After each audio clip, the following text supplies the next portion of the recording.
इस न्यूज के प्रायोजक है संत Joseph senior secondary school, Panapur, Kadiyat, Bandra, Muzaffarpur. सह प्रायोजक है SK banquet hall, Maripur, Muzaffarpur.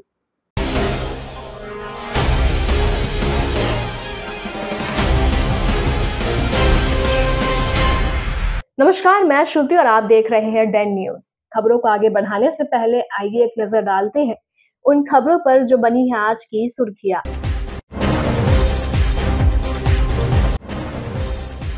नदी में डूबने से मासूम की मौत, परिवार में मचा कोहराम।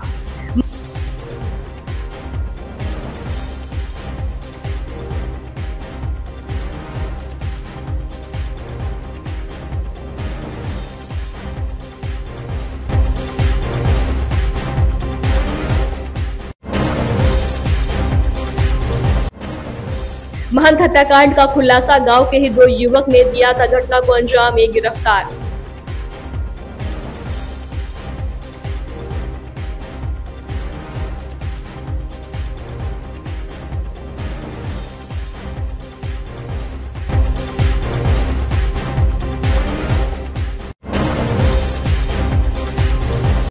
और आभूषण दुकान में भीषण चोरी, 16 लाख की संपत्ति पर चोरों ने किया हाथ साफ।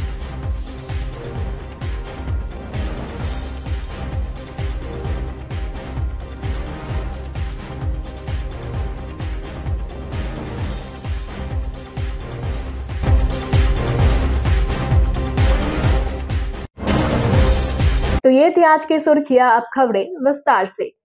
मुजफ्फरपुर के शिवाई पट्टी थाना क्षेत्र के रघई घाट में एक हादसा हो गया। शनिवार को स्कूल से लौट रही एक 10 वर्षीय बच्ची की पैर फिसलने से नदी में डूबने से मौत हो गई। यह घटना शनिवार दोपहर की बताई जा रही है। वहीं घटना की जानकारी के बाद परिजनों के बीच चीख पुकार मच गई है। मृतका बच्ची की पहचान रघाई गांव निवासी सचिदानंद प्रसाद की 10 वर्षीय पुत्री अनुप्रिया के रूप में हुई है। घटना की सूचना पर पहुंची पुलिस ने स्थानीय गोताखोरों की मदद से शव को बाहर निकालकर पोस्टमार्टम के लिए भेज दिया है। मृतका के पिता ने बताया कि उनकी बच्ची स्कूल से लौटने के क्रम में नदी किनारे से घर जा रही थी। इसी दौरान उसका पैर फिसल गया और वह गहरे पानी में डूब गई। फिलहाल पुलिस आगे की कार्रवाई कर रही है। भाई स्कूल गई थी गांव में पढ़ने, हमारा अभी हाल में बम्बा चौक पर रहते हैं हम लोग। गई थी पढ़ने तो हमको सूचना मिला है 2:30 बजे की बच्ची आपका डूब गया। तो आ रही थी रास्ता में, ऐसी नदी के किनारे से रास्ता से पैर फिसल गया नदी में से। और जहाँ रास्ता में जो अभी बुद्धि का कटाव का काम हुआ था ना, मतलब बचाव के लिए बोरा का काम, उसमें पैर छाल गया है, डूब गई। स्कूल गई थी बच्ची पढ़ने गई थी। घटना कै बजे की? 2:30 बजे स्कूल से आने के दौरान।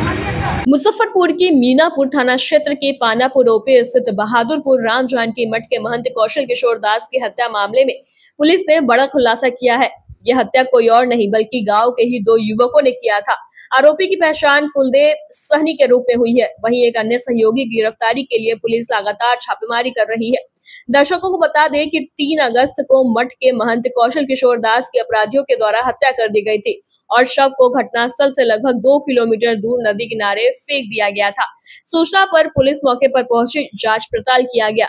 मौके पर एफएसएल की टीम को भी बुलवाया गया। जांचोपरांत शव को पोस्टमार्टम के लिए भेज दिया गया। घटना के सफल उद्भेदन के लिए ग्रामीण पुलिस अधीक्षक के नेतृत्व में एक टीम गठित किया गया। गठित टीम के द्वारा मानवीय व तकनीकी तरीके से मामले की छानबीन की जा रही थी। इसी बीच गुप्त सूचना के आधार पर हत्या में शामिल आनंद सहनी के पुत्र फुलदेव कुमार उर्फ फुलदेव सहनी को गिरफ्तार किया गया। पुलिस के पूछताछ में फुलदेव ने हत्या में अपनी संलिप्तता स्वीकार किया है। वहीं उसका साथी अभी फरार है। उसकी गिरफ्तारी के लिए छापेमारी चल रही है। पूछताछ में फुलदेव ने पुलिस को बताया कि वह मठ में चोरी करने गया था, जिस दौरान महंत की नींद खुल गई। दोनों की आमना सामना हुआ, जिस दौरान महंत की हत्या कर दी गई। दिनांक 3/8/2025 को पानापुर ओपी अंतर्गत एक मठ के महंत की हत्या हो गई थी और इस संबंध में पानापुर ओपी मीनापुर थाना कांड संख्या 323/25 दर्ज किया गया था, जो अज्ञात के विरुद्ध महंत की हत्या करने से संबंधित प्रतिवेदित हुआ था। इस मामले में सीनियर एसपी सर मुजफ्फरपुर के निर्देशन में एसडीपीओ ईस्ट के नेतृत्व में एक टीम गठित की गई थी, जिससे कि कांड का त्वरित उद्भेदन किया जा सके और इसमें संलिप्त अज्ञात अपराध कर्मी को चिन्हित कर उन्हें गिरफ्तार किया जा सके। इस टीम में SHO पानापुर भी इंक्लूडेड थे। इस टीम के द्वारा त्वरित गति से अनुसंधान करते हुए और जो मैनुअल एंड टेक्निकल इंट्स पे काम करते हुए कांड का उद्भेदन किया गया और अज्ञात अपराध कर्मी को चिन्हित किया गया और उनकी गिरफ्तारी की गई है। और उनके गिरफ्तारी के उपरांत उनके स्वीकारोक्ति बयान के आधार पर उन्होंने पूरे अपराध की घटना को कबूला है कि उन्होंने महंत की हत्या की है। एक और अपराध कर्मी के साथ 2 अपराध कर्मियों के द्वारा ये हत्या को अंजाम दिया गया है और उनके निशानदेही पर हत्या में प्रयुक्त हथियार को भी बरामद किया गया। कारण क्या था हत्या का? पूछताछ के क्रम में जो अभी तक जो तथ्य सामने आया है उसमें ये जानकारी मिली है कि ये दोनों अपराध कर्मी उस मठ में चोरी करने के उद्देश्य से घुसे थे। कुछ सामानों की चोरी भी की गई थी और इसी क्रम में महंत जग गए थे और उस दौरान जो है सो इन दोनों के बीच में अपराध कर्मी और महंत के बीच आमना सामना होने पर इन अपराध कर्मियों के द्वारा उनको लक्ष्य बनाकर उन पर प्रहार किया गया, जिससे कि उनकी हत्या हो गई और हत्या करने के बाद उनके शव को पास के ही नदी किनारे ले जाकर जिसकी गिरफ्तारी हुई है उसका कुछ आपराधिक इतिहास? उनका आपराधिक इतिहास खंगाला जा रहा है, लेकिन वो पास के ही गांव के रहने वाले हैं और उन्होंने इस घटना में अपनी संलिप्तता स्वीकार की है और उनके संलिप्तता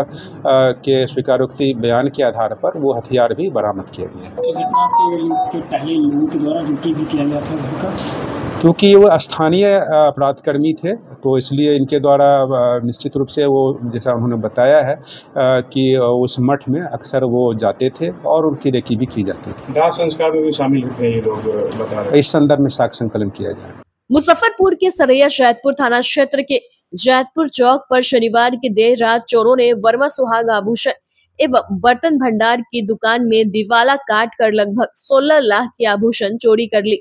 संचालक निरंजन कुमार वर्मा ने बताया कि शनिवार के शाम 6 बजे वे दुकान बंद कर चले गए। इसके बाद रविवार की सुबह जब वे 9 बजे दुकान खोलने पहुंचे तो आगे से दुकान का ताला टूटा हुआ नहीं था, लेकिन जब अंदर गए तो देखा कि सारा सामान बिखरा पड़ा है। जब वे अपने तिजोरी में देखे तो उसमें रखा हुआ 10 किलो चांदी और 50 ग्राम सोना व करीब 10,000 कैश गायब था। अंदर देखा तो पास के दीवार को चोरों द्वारा काटा गया था। उसी के रास्ते चोर अंदर प्रवेश कर चोरी की घटना को अंजाम दिया। सूचना पर जैतपुर पुलिस के साथ SDPO सरैया गरिमा ने मौके पर पहुंचकर छानबीन की। फिलहाल पुलिस आसपास के इलाके में लगे CCTV कैमरे से चोरों का सुराग लगाने में जुट गई है। सुबह में 9 बजे के आसपास तो मेरा दुकान खुला हुआ है, तो खोला गया है तो ऐसे पता इधर से चला नहीं है। तो फिर अंदर जब बच्चा गया है, एक बच्चा दुकान खोलता है, तो वो दुकान खोला है तो देखा है कि अंदर से चेन पूरा हुआ है, वो जो स्विच बोर्ड के जस्ट उसी के पास में।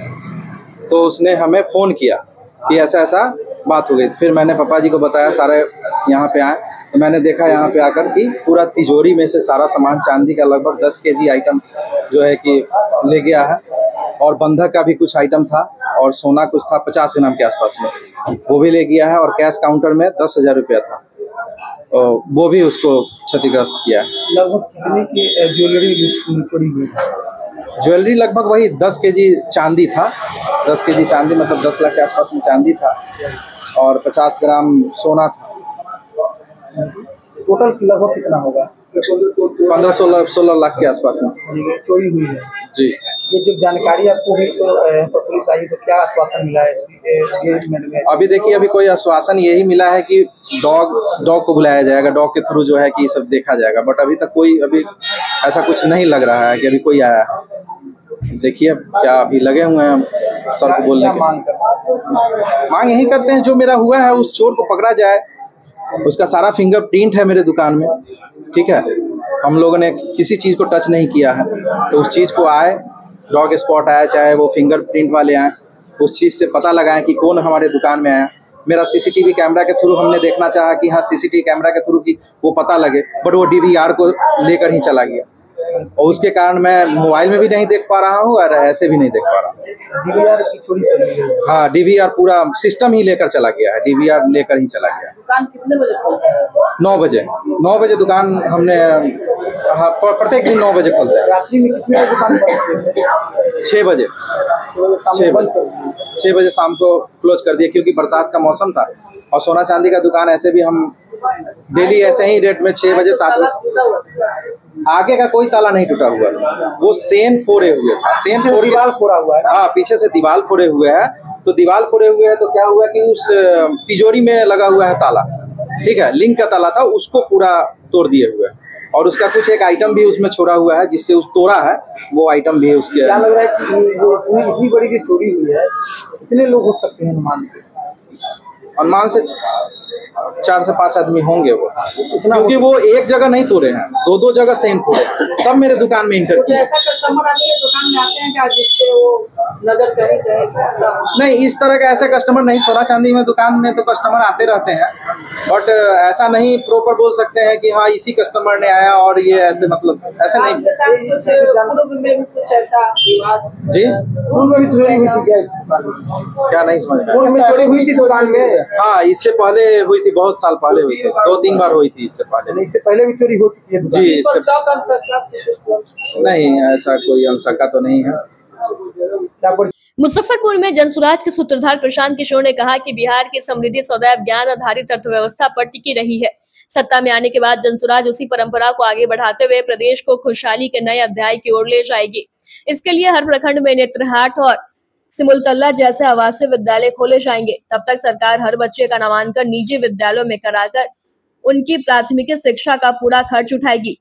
वे शनिवार को पीएनटी चौक स्थित एक निजी रिसोर्ट में प्रबुद्ध वर्ग से संवाद कर रहे थे। प्रशांत किशोर ने कहा कि बिहार की वर्तमान बदहाली की जड़ पिछले 30-35 वर्षों की सरकार में है, जिन्होंने केवल हिंदू मुस्लिम के नाम पर वोट लेकर सत्ता पाई है। उन्होंने कहा कि भाजपा का डर दिखाकर राजद सत्ता पाती रही है। उससे पहले कांग्रेस व अन्य दलों ने मुस्लिमों को हिंदुओं के डर में रखकर केवल वोट बैंक बनाए। आज दलितों के बाद सबसे खराब स्थिति मुस्लिमों की है। ऐसे में बदलाव लाना अनिवार्य है और जनसुराज उसी दिशा में एक कदम बढ़ा रही है। इस मौके पर मंच पर मौजूद भाई प्रत्याशी और जनसुराज समर्थक डॉक्टर ए के दास को भी जनता का भरपूर समर्थन मिला। स्थानीय लोगों ने स्पष्ट कहा कि क्षेत्र में विकास और बदलाव की नई इबारत लिखने के लिए वे डॉक्टर दास को ही अपना प्रतिनिधि मानते हैं। कार्यक्रम में जिला संरक्षक लक्ष्मणदेव सिंह, जिला अध्यक्ष इंदु भूषण सिंह अशोक, संगठन मंत्री जयमंगल कुशवाहा, विनीता विजय सहित बड़ी संख्या में लोग मौजूद थे।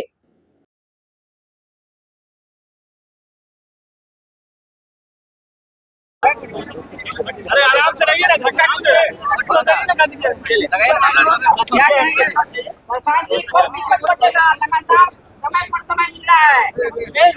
पीछे कीजिए भाई, सब लोग। जैसा कि जनसुराज में कहा गया है, किसी दूसरे दल से पहले जनसुराज के उम्मीदवार आपको घोषित, उनका नाम घोषित किया जाएगा, आपको वो मैदान में दिखेंगे। और पहले से भी उम्मीदवार, जैसा मैंने आपको अभी सभा में भी बताया, यहाँ जनसुराज में जो लोग जुड़े हुए हैं, ये सही मायनों में बिहार को बदलने के लिए जुड़े हुए हैं। उनका एकमात्र लक्ष्य एमएलए बनना नहीं है। जो लोग जनसुराज में काम कर रहे हैं, वो लोग, उन्हीं में से कोई ना कोई सुयोग्य उम्मीदवार घोषित किया जाएगा और किसी दूसरे दल से पहले घोषित किया जाएगा। बिल्कुल बिल्कुल कहा था, लेकिन प्रशांत किशोर दल से ऊपर नहीं है। ये बात भी आपको समझनी चाहिए। जिसको भी ऐसा लगता है कि सब प्रशांत किशोर के हाथ में है, क्योंकि पार्टी की कोर कमेटी की बैठक में लोगों ने निर्णय लिया कि उनको 1 महीना 1.5 महीने का और समय चाहिए। तो आप देख रहे हैं कि डेली बेसिस पर प्रतिदिन हर जिले के साथ समीक्षा हो रही है। कल से फिर हर विधानसभा वाइज भी सभी साथी बैठेंगे। और जो बात मैंने गांव-गांव घूमकर कहा है कि जिसको भी लोग तय करेंगे वही जनसुराज का उम्मीदवार होगा। यहाँ पैसा, जाति, लॉबी का कोई फर्क नहीं है। जिसको लोग कहेंगे उस वही जनसुराज का उम्मीदवार होगा। कैसे शामिल करेंगे प्रसाद? कैसे शामिल कर रहे हैं? रात दिन लोगों के बीच में ही है, सुबह से शाम तक लोगों से मिल रहे हैं। व्यू शामिल करने का क्या तरीका है? जो संगठन के लोग हैं उनके साथ बैठक चल रही है। फिर क्या आपके पहले सवाल का जवाब दिया मैंने कि दूसरे किसी दल से पहले जनसुराज का उम्मीदवार घोषित होगा।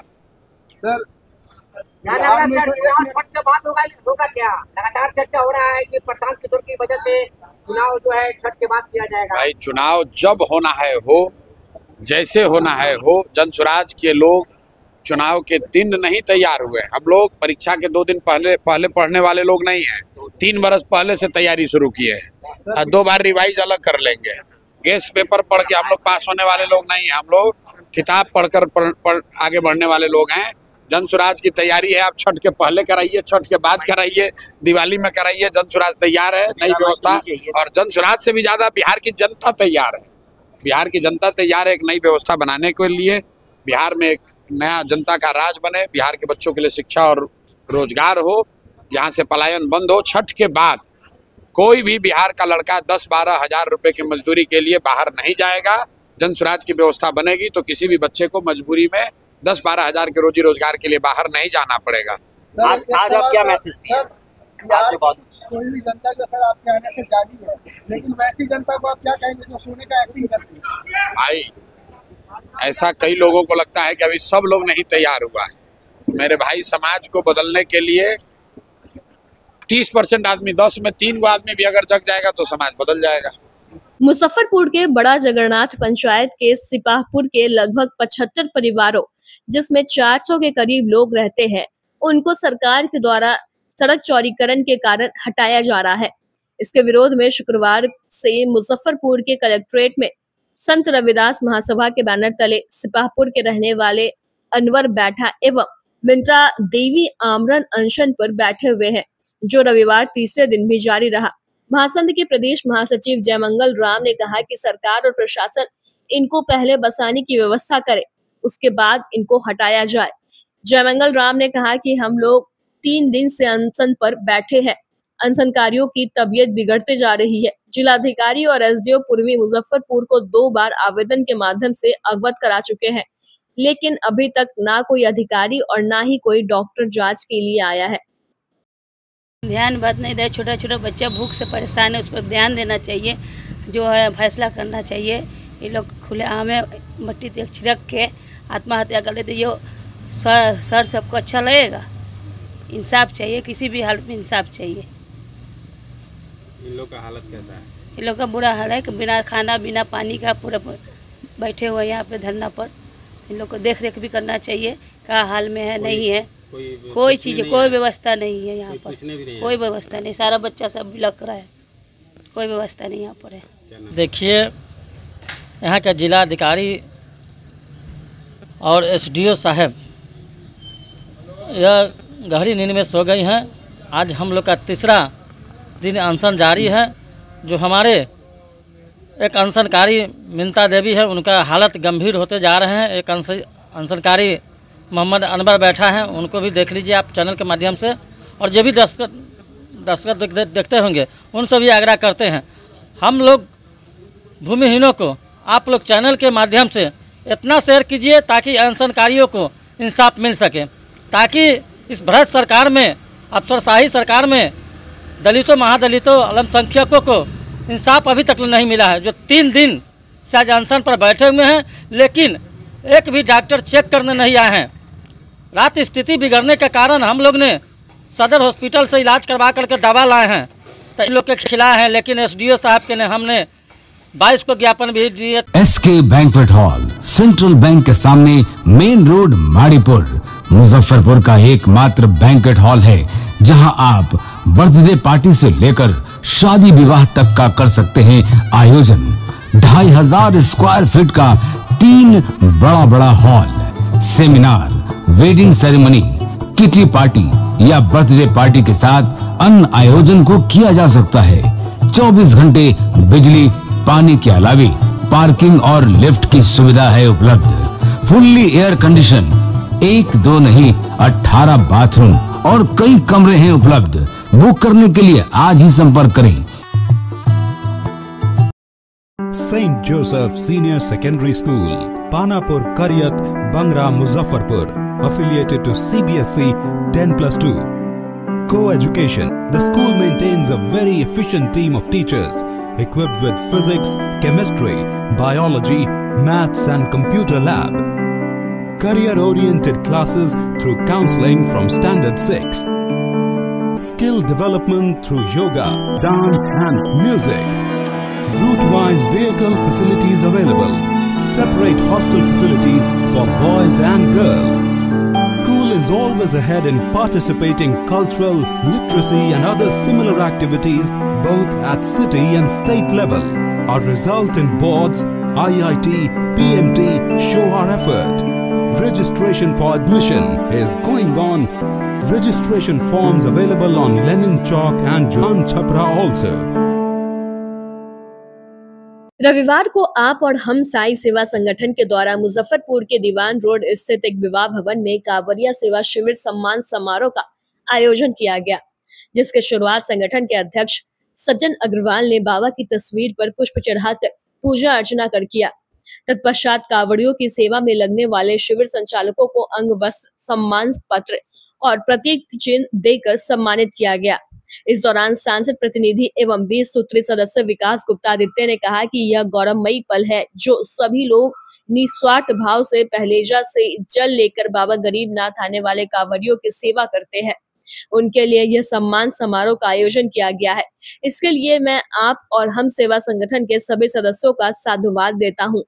वहीं संगठन के अध्यक्ष सज्जन अग्रवाल ने कहा कि हम लोग पिछले सावन में ही सोचे थे कि कांवड़ियों की सेवा करने वाले सभी सेवा शिविरों के प्रतिनिधियों को सम्मानित करेंगे और यह दूसरा साल है। सम्मान समारोह आगे भी जारी रहेगा। बाबा गरीबनाथ की पावन नगरी मुजफ्फरपुर में बाबा के गर्भगृह में लाखों श्रद्धालुओं का आगमन होता है, जो कि ये पूरी सावन भर चलता है। उसी के उपरांत में जो सेवा शिविर और कई सदस्य जो सेवा दल के होते हैं, सब लोग निस्वार्थ भाव से कांवड़िया की सेवा में लगे रहते हैं। सभी श्रद्धालुओं का सेवा भाव पूरे सावन भर करते हैं। उसी के तत्पश्चात आज आप और हम साई सेवा संस्थान के तत्वाधान आयोजित सेवा और सम्मान समारोह का कार्यक्रम आयोजित किया गया है, जिसमें लगभग 30 से 35 सेवा शिविर संस्थान के संचालकों को सम्मान और अभिनंदन किया गया। साथ ही सेवा दल वालों का भी स्वागत और अभिनंदन समारोह रखा गया था। विशेष रूप से ये गौरवमयी पल है कि सभी लोग जो निस्वार्थ भाव से लगे रहते हैं, सेवा में निस्वार्थ भाव से लगे रहते हैं, उनके लिए भी सम्मान का कार्यक्रम आयोजित किया गया है। ऐसे में साधुवाद देता हूँ पूरी आप और हम साई सेवा संस्थान की टीम को, माननीय अध्यक्ष को, जो कि इतना शानदार और विधि व्यवस्था के साथ इन्होंने कार्यक्रम का आयोजित किया था और सभी को गौरव और ऐसे प्रोत्साहित करने के लिए एक कार्यक्रम आयोजित किया था। मैं साधुवाद देता हूँ, धन्यवाद देता हूँ उनको। ऐसी कार्यक्रम आगे भी करते रहे, उज्जवल भविष्य की कामना भी करता हूँ, शुभकामनाएं भी देता हूँ। मैं ये आप और हम साई सेवा संगठन के द्वारा जो बाबा गरीबनाथ धाम से लेकर के बाबा गरीबनाथ के मंदिर से लेके और गड़ौल तक जो कैंप लगते हैं, वही उन सभी शिविर वाले जो निस्वार्थ भाव से कांवड़ियों की सेवा में दिन रात लगे रहते हैं, तो हम लोगों ने पिछले साल विचार किया था कि सेवा शिविर सम्मान समारोह का आयोजन किया जाए। उसी के तहत इस बार भी हम लोगों ने ये सेवा शिविर सम्मान समारोह का आयोजन किया है, जिसमें जितने भी सेवा शिविर वाले हैं उन सभी को हम लोगों ने बुलाया, उनके प्रतिनिधियों को हम लोगों ने सम्मान दिया है। ये कार्यक्रम हम लोग बदले कि पिछले वर्ष भी किए और इस साल भी किए, और आगे हम प्रशासन से तो एक उम्मीद करेंगे कि जैसे सावन में शनिवार से लेकर सोमवार तक गाड़ियों का परिचालन बंद होता है, उसी तरह से पूर्णिमा के दिन भी 12 घंटे के लिए गाड़ियों का परिचालन बंद हो, क्योंकि इस बार पूर्णिमा के दिन एक सेवा दल के एक सदस्य का बस से कुचल के मतलब कि बुरी तरह से हादसा हुआ और जिसमें उसकी मौत हो गई। और भी बहुत सी घटनाएं हुई हैं, लेकिन ये तो हम लोगों के सेवा दल के सदस्यों के साथ हुआ है। इसलिए हम प्रशासन से ये मांग करेंगे कि जैसे सावन में 2 दिन के लिए बंद किया जाता है, उसी तरह से पूर्णिमा के दिन भी कम से कम 12 घंटे के लिए बड़ी गाड़ियों का परिचालन बंद होना चाहिए। महाकाल सेवा दल के द्वारा रविवार को मुजफ्फरपुर के जवाहरलाल रोड स्थित चैम्बर ऑफ कॉमर्स में भव्य सम्मान समारोह का आयोजन किया गया, जिसका उद्घाटन पूर्व उप मुख्यमंत्री तारकिशोर प्रसाद, पर्यटन मंत्री राजू सिंह, कला संस्कृति मंत्री मोतीलाल प्रसाद, पंचायती राज मंत्री केदार प्रसाद गुप्ता, नगर विधायक विजेंद्र चौधरी, ढाका विधायक पवन जायसवाल, राजद महिला प्रदेश अध्यक्ष रितु जायसवाल सहित उपस्थित गणमान्य लोगों ने दीप प्रज्वलित कर किया। इसके बाद श्रावणी मेले में शिव भक्तों की सेवा करने वाले 2200 सेवकों को अंग वस्त्र और बाबा गरीबनाथ की तस्वीर देकर सम्मानित किया गया। साथ ही रक्तवीरों और विभिन्न क्षेत्रों से चुने गए लोगों को सम्मानित किया गया। इस दौरान सांस्कृतिक कार्यक्रम का भी आयोजन किया गया, जिसमें बाहर से आए हुए कलाकारों ने एक से बढ़कर एक भक्ति गीत गाकर पूरे माहौल को भक्तिमय बना दिया। दल के अध्यक्ष आकाश चौधरी ने कहा कि इस श्रावणी मेले में बाबा गरीबनाथ के भक्तों की सेवा के लिए महाकाल सेवा दल के सदस्य जी जान लगाकर सेवा करते हैं। भगवान शिव की ही महिमा है कि महाकाल सेवा दल में अब 2000 से अधिक युवा सदस्य है। महाकाल सेवा दल के द्वारा जो सावनी मेला में हमारे महाकाल सेवा दल के लगभग 2200 स्वयं सेवक जो सेवा दिए हैं, उनका आज सम्मान समारोह का आयोजन किया गया था, जिसमें बिहार सरकार के माननीय मंत्री, विधायक सबगण और समाज के सभी लोगों ने यहाँ आकर के हमारे सभी सेवा दल के सदस्य पदाधिकारी को सम्मानित किए। उन सभी के लिए सांस्कृतिक कार्यक्रम का भी आयोजन किया गया महाकाल सेवा दल के द्वारा। जो सभी लोग खुशी है कि हम लोग महाकाल सेवा दल के द्वारा निरंतर सेवा करते रहते हैं।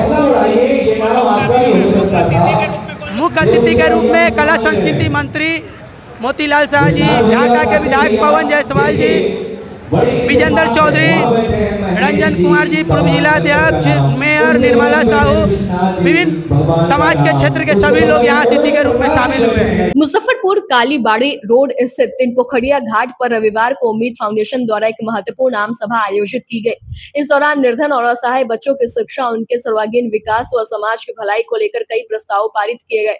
सभा में तय किया गया कि गरीब बच्चों को निःशुल्क शिक्षा दी जाएगी, युवाओं को शिक्षा व संस्कार की दिशा में प्रेरित किया जाएगा, बच्चों को निःशुल्क कलम, किताब और बैग उपलब्ध कराए जाएंगे। मौके पर वार्ड 41 के पूर्व पार्षद विजय झा, सुनील ठाकुर, डॉक्टर संकेत ठाकुर, संतोष पटेल, अविनाश शाही, बबलू पंडित समेत कई गणमान्य लोग मौजूद रहे। साथ ही उम्मीद फाउंडेशन के अध्यक्ष श्री चंद्र प्रकाश गुप्ता ने सभा को संबोधित करते हुए कहा कि हमारा संकल्प है कि मुजफ्फरपुर का कोई भी बच्चा शिक्षा से वंचित न रहे। समाज के सहयोग से ही यह लक्ष्य पूरा होगा। यह आयोजन उम्मीद फाउंडेशन के तत्वाधान में संपन्न हुआ, जिसमें स्थानीय लोगों ने बढ़ चढ़कर हिस्सा लिया।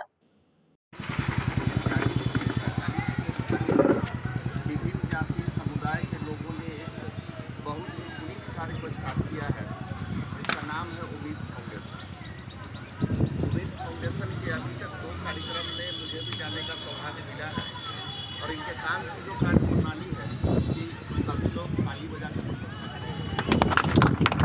मैं गणेश कुमार, उम्मीद फाउंडेशन का संगठन मंत्री, आज दिनांक 24 अगस्त 2025 को स्थान तीन पोखरिया घाट, कालीबाड़ी रोड, मुजफ्फरपुर आप सभी को संबोधित कर रहा हूं। आज समाज और सम्मानित लोगों के बीच सहयोग से यह उम्मीद फाउंडेशन के बच्चों को शिक्षा एक नया केंद्र शुरू किया है। हमारा संकल्प है कि मुजफ्फरपुर का कोई भी बच्चा शिक्षा से वंचित न रहे। यहाँ पर बच्चों को निःशुल्क शिक्षा दी जाएगी, साथ ही उन्हें किताब, कलम और बैग भी उपलब्ध कराया जाएगा। उम्मीद फाउंडेशन की ओर से हम तीन पोखरिया घाट पर समाज द्वारा प्रदान की गई इस कक्षा के लिए हृदय से आभार व्यक्त करते हैं। यह कक्षा उन आर्थिक रूप से कमजोर बच्चों के लिए शिक्षा का नया द्वार बनेगी जो अब तक अवसर के वंचित हैं। हमारा मानना है कि शिक्षा की असली शक्ति है और समाज के सहयोग से हम हर बच्चे तथा ज्ञान की रोशनी पहुंचाएंगे। यह स्थान सिर्फ बच्चों के पढ़ाई केंद्र होगी, बल्कि तीन पोखरिया सौंदर्यकरण और सामाजिक उत्थान की दिशा की एक बड़ा कदम उठाया है। यहाँ बच्चों को निःशुल्क शिक्षा दी जाएगी और साथ ही उन्हें किताब, कलम और बैग भी उपलब्ध कराए जाएंगे। यह पहल केवल शुरुआत है, आगे भी समाज की मदद से हम और बड़े कदम उठाए जाएंगे। उम्मीद फाउंडेशन की ओर से हम तीन पोखरिया घाट पर समाज द्वारा प्रदान की गई इस कक्षा के लिए हृदय से आभार व्यक्त करते हैं। यह कक्षा उन आर्थिक रूप से कमजोर बच्चों के लिए शिक्षा का नया द्वार बनेगी जो अब तक अवसर के वंचित हैं। हमारा मानना है कि शिक्षा की असली शक्ति है और समाज के सहयोग से हम हर बच्चे तथा ज्ञान की रोशनी पहुंचाएंगे। यह स्थान सिर्फ बच्चों के पढ़ाई केंद्र होगी, बल्कि तीन पोखरिया सौंदर्यकरण और सामाजिक उत्थान की दिशा की एक बड़ा कदम उठाया है। इस सभा में सभी सम्मानित व्यक्ति उपस्थित हुए हैं। आम सभा में सभी को तहे दिल से धन्यवाद। मेडिकल और इंजीनियरिंग के एग्जाम की तैयारी को लेकर कई सारी संस्थाएं हैं, लेकिन एक संस्था मेंटर्स एडुसर्व का मीटर भी है, जो मेडिकल और इंजीनियरिंग के एग्जाम की तैयारी कराने के लिए बच्चों को 100% स्कॉलरशिप देती है और हर संभव मदद करती है। संस्था द्वारा बच्चों को मुफ्त में तैयारी की सुविधा दी जाती है। प्रतिभावना बच्चे संस्था द्वारा आयोजित ऑनलाइन और ऑफलाइन प्रतियोगिता में शामिल होकर 100% स्कॉलरशिप पाते हैं। मुजफ्फरपुर कलमबाग चौक स्थित मेंटर्स एडुसर्व ब्रांच अधिकारी ने कहा कि बिहार और झारखंड के 52 जिलों में एक साथ ऑफलाइन और ऑनलाइन की परीक्षा आयोजित की जाती है, जिसमें शामिल होकर बच्चे मुफ्त में मेडिकल और इंजीनियरिंग की तैयारी कर सकते हैं। इसमें उन्हें रहने, खाने और मुफ्त शिक्षा की व्यवस्था दी जाती है। हमारा हॉस्टल बच्चों को पढ़ने का वातावरण देता है। हम लोग ऑनलाइन और ऑफलाइन दोनों तरह से एग्जाम लेते हैं। ऑफलाइन परीक्षा 4 और 5 अक्टूबर को आयोजित किया जाएगा। इसके बाद 11 और 12 अक्टूबर को भी ऑफलाइन परीक्षा ली जाएगी, जबकि ऑनलाइन परीक्षा 25 सितंबर से 5 अक्टूबर तक आयोजित की जाएगी। इसके लिए हमारे वेबसाइट पर जाकर बच्चे फॉर्म भर सकते हैं। वहीं जो बच्चे मुजफ्फरपुर सेंटर पर आकर फॉर्म भरना चाहते हैं वह भी फॉर्म भर सकते हैं। 5 सितंबर तक फॉर्म भरने का कोई शुल्क नहीं लिया जाएगा, यह बिल्कुल निःशुल्क है। 5 सितंबर के बाद फॉर्म भरने के लिए मात्र 100 रुपए शुल्क लिए जाएंगे। हमारी संस्था 11 सालों से बच्चों की तैयारी करवा रही है और हजारों छात्र छात्राएं देश के प्रतिष्ठित मेडिकल और इंजीनियरिंग कॉलेज में दाखिल पा चुके हैं और पढ़ाई कर रहे हैं। हमारा मुख्य उद्देश्य है कि आर्थिक रूप से कमजोर बच्चों को समाज की मुख्य धारा में लाए जाए और उनके सपने को साकार किया जाए।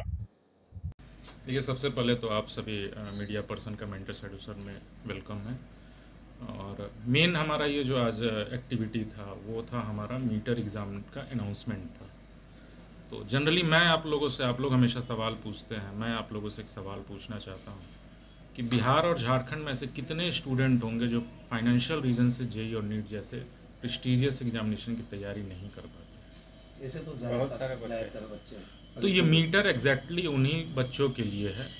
और इस मीटर का सिंपल सा जो कॉन्सेप्ट है कि वैसे स्टूडेंट जो फाइनेंशियली वीक हैं बट उनका सपना है कि देश के प्रतिष्ठित मेडिकल और इंजीनियरिंग कॉलेज में पढ़ाई करनी है, जिसके लिए उनको जेईई और नीट की प्रिपरेशन करनी होती है, उस प्रिपरेशन के लिए मेंटर सेड्यूसर बिल्कुल इस मीटर के through 100% scholarship with free fooding and lodging उन बच्चों को सपोर्ट करेगा इस मीटर एग्जामिनेशन के थ्रू। स्कॉलरशिप का क्या कुछ प्रावधान है, क्या?